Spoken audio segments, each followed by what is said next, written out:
আসসালামু আলাইকুম, কেমন আছেন সবাই? আশা করি ভালো আছি। আলহামদুলিল্লাহ আমি ভালো আছি। তো রান্না করে আজকে নতুন একটা ভিডিও নিয়ে চলে আসলাম। এটা কিন্তু সয়াবিন, তো কেউ চেনেন না জানি না। তো যারা চেনেন তারা তো অবশ্যই খাইছেন। তো এটা কিন্তু আমি আরও 2বার আইনা খাইছিলাম, খাওয়ার পরে ভালোই লাগছে। তো হাটে যাই পাই না, তো এখন হাটে গেছি। হাটে যাওয়ার পরে চোখের সামনে পড়ছে, নিয়ে আসছি। তো এটা আমি আজকে রান্না করবো আলু দিয়া। প্রথমে ভিজাই রাখছিলাম, এখন ওই যে ভাইজা নিতেছি। আর এদিকে কিন্তু আমি মশলা বাইটে নিতেছি। মশলা বাটতে অনেক কষ্ট। তো আদা রসুন কিছুই বাটা নাই, এখানে সব কিছু পেঁয়াজ আদা রসুন সব কিছু একসাথে বাইটে নিতেছি, যেহেতু গরমের দিন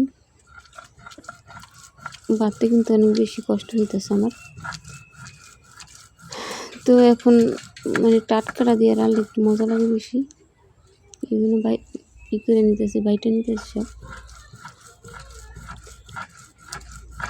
কিন্তু ওটা এমনিতে অনেকে চেনে না, যারা খায় তারা চেনে না। আমি আগে চিনতাম না, এখন খাওয়ার পর দেখি না ভালোই লাগে।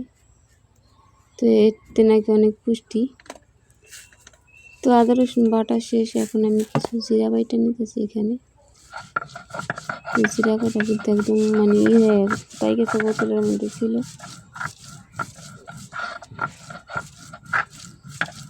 আর এই গরম কবে শেষ হইব জানি না,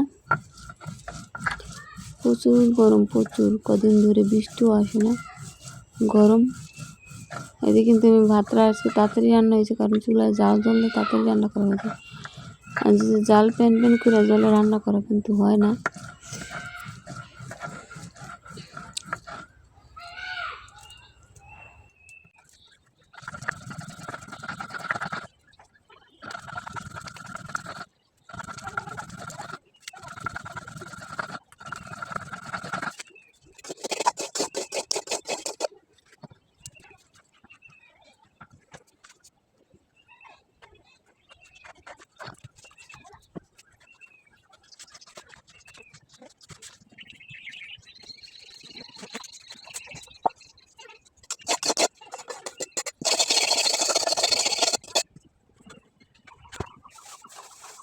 তো বাটা কিন্তু আমার হয়ে গেছে, মশলা বাটাটা উঠাই নিয়েছি। আর এখন কিন্তু রান্নাটা বসাই দিন। তো এটা কিন্তু রান্না করতে হয় একদম গোছ দেন রান্না করে ওরকম করে। তো এখানে আমি যে জিরা মশলা কিছু দিয়ে দিলাম, তেল দিয়ে দিতেছি। আর ভাইজা নেওয়ার কারণে দেখেন কড়াইটা কী অবস্থা হয়ে গেছে, ওগুলো ভাজার কারণে। আর তেল দিয়ে কিন্তু আমি ভাজি নিই, এমনি খালি খোলায় ভাজে নিছি। তো এগুলো ভালো ভাইজা, তারপরে যে মশলা সব রকমের মশলা বাটির মধ্যে দিয়ে রাখছি, এগুলো দিয়ে দিলাম একসাথে।